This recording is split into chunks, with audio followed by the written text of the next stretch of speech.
A group of penguins were enjoying themselves in the icy tundra.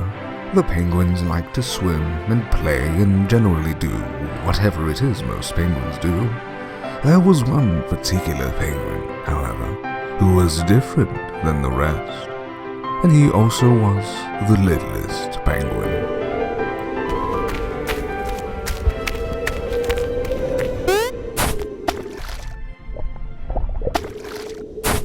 The littlest penguin liked the other penguins well and fine enough, albeit in small doses. He was much more interested in going on adventures, and he felt that today could possibly be his best adventure yet.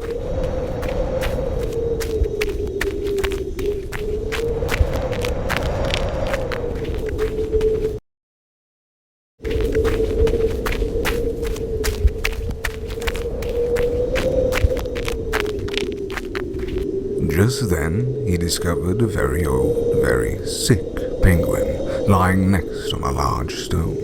"Won't you please help me?" cried out the old penguin. "I'm very sick and I'm very old. Please, won't you help fulfill an old penguin's request?" The littlest penguin agreed, and was horrified by what the old penguin said next.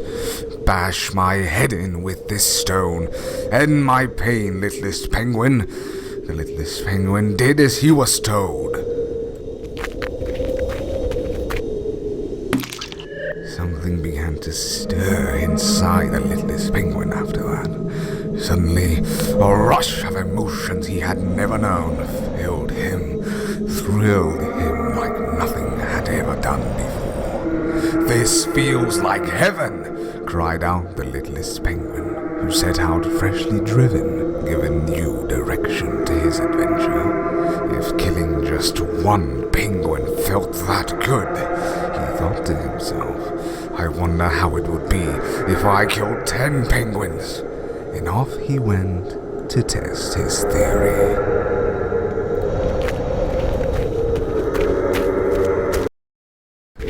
The littlest penguin came upon a small group of his peers.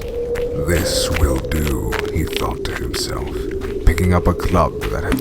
The first one went down quickly, far easier than the littlest penguin would have thought. This spooked the others, but to his surprise, the littlest penguin found the more they ran, the greater his satisfaction when he finally beat them down.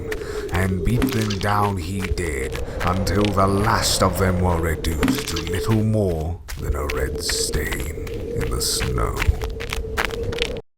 As he moved through the crowd in order to reach the other side, the littlest penguin felt the eyes upon him.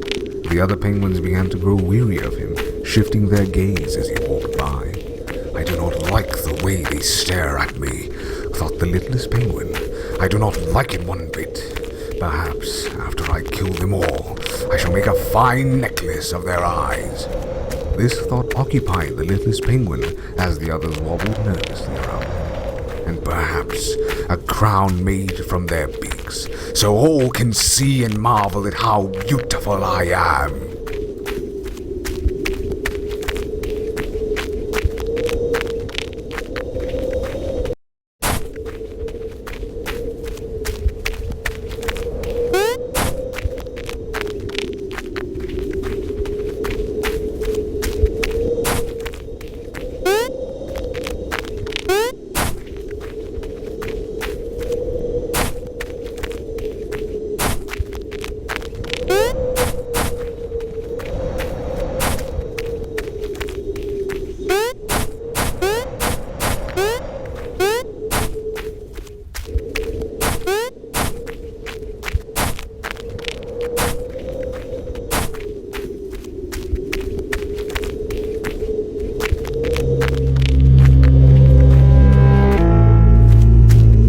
This was more like it, thought the littlest penguin.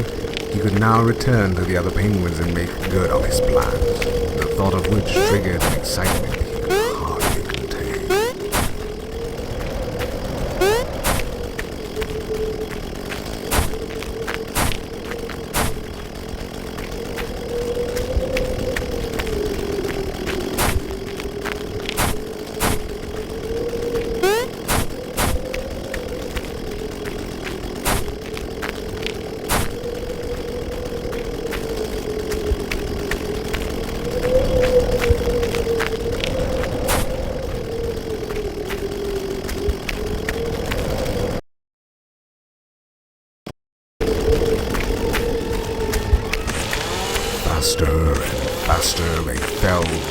million streaks of crimson filled the air.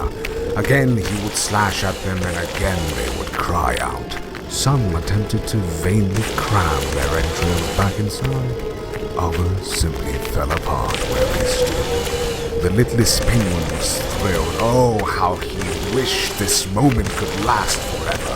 The screams, the panic, the rapture that pulsed inside of him. He could no sooner explain the magic behind his elation, any more than he could bring himself to stop. Not until every last penguin had been split apart.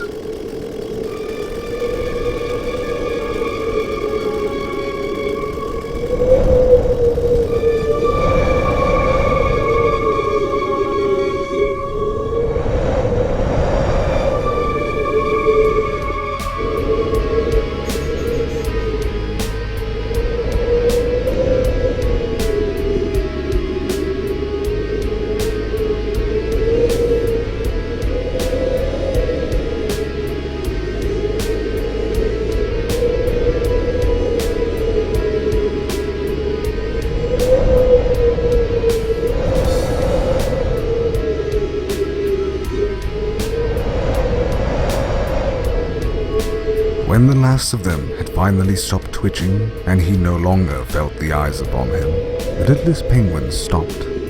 Breathing heavily, he surveyed the destruction he had wrought. They were all so beautiful now. Too beautiful, in fact. The ecstasy felt by the Littlest Penguin slowly faded, and an undeniable sense of emptiness began to take its place. It's not fair, he thought. They are all so beautiful now. Why can't I be beautiful like them? Why must I be the only one? It isn't fair. It just isn't fair. The Littlest Penguin looked at the chainsaw. The blood dripped off the teeth of the blade, almost glistening in the moonlight. Suddenly, the Littlest Penguin knew how to feel beautiful like the rest. He knew then what it was he must do.